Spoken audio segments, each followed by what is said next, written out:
So things must be, let's say all the planets must have aligned because here we are again. And this time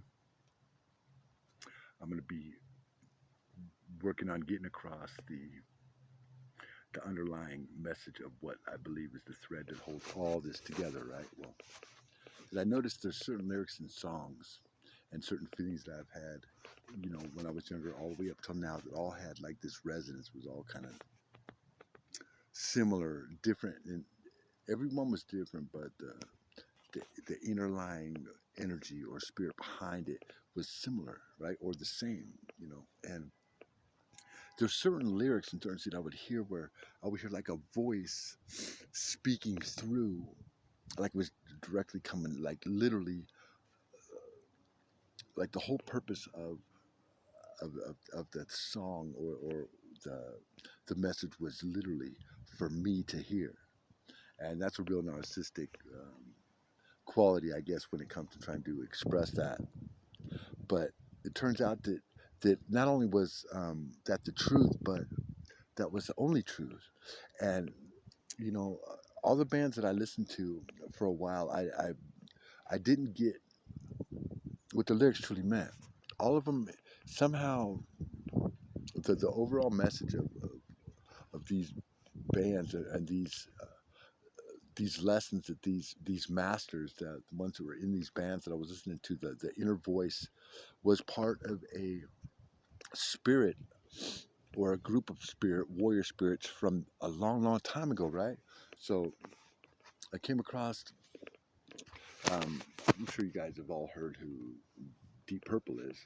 It's a band, back from the 60s and shit. Well, really, one of the bands that kind of pushed the envelope as far as being along the lines of what Yngwie Malmsteen and Dio and Ozzy and all these cool ass bands. But they all had one thing in common, man. They had that dark, fucking sinister sound, but it wasn't as it seemed. It wasn't dark because it was dark as it meant to come across as negative. It's dark because the inner truth is that they are the ones coming to bring justice. Like, they are the warriors of the light, man. You don't get it, and I happen to be one of them, right? So, anyway, so there's this song called Perfect Strangers, and I love the song, but I never really took the time to really listen to the lyrics until recently because I had some free time on my hands and I was going through some heavy shit, and I was in a place where I was feeling everything like extra, extra strong. So I listened to this Deep Purple, and it struck me, these words, how it was talking about, I'll just quote, part of it's like, do you remember my name as I fall into your life? 1,000 notions I have known, and deep within these caves of ice, the spirit survives. I am the echo of your past, right? So you get kind of concepts like, well, so creative lyrics. Okay, now let's go to a whole different band, Pink Floyd, right? So they have an album called The Division Bell, it was what this whole concept was about. But the album before that was called Momentary Lapse of Reason, right? Well, on that album there, on the B side, I can't remember the name of the song, but there's this like real powerful electronic like keyboard sound with a voice like in it, and it's all, I have always been here. I have always looked out from behind these eyes.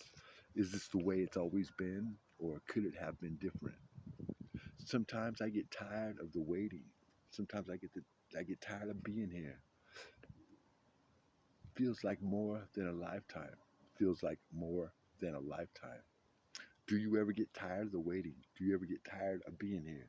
Well, don't worry. Nobody lives forever. Nobody lives forever, right? Well, if you understand that concept of a spirit, as in like Jesus or any nameless spirit or however, that's how it would survive the time and centuries, would be through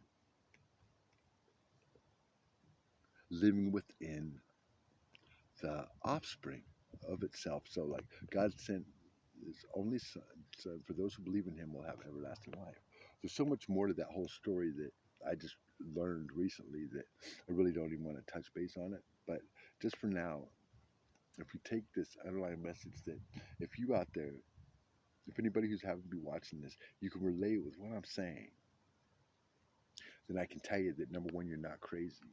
Number two, that means that you're being called to stand. The judgment isn't the judgment of your crimes, man. The judgment is, are you willing and able? Do you deserve? And will you take this oath, this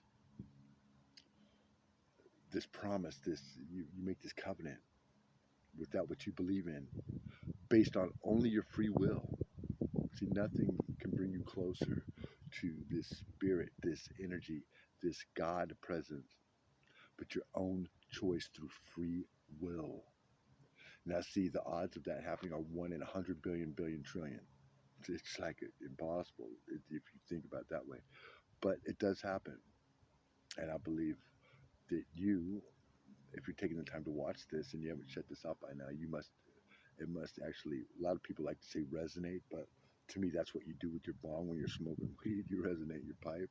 But if you can relate with it, if it's something that feels familiar to you, then grab onto it. As in the words of Queensryche, take hold of the flame. You have nothing to lose, but everything to gain. All right, man, I love you. This transmission is out.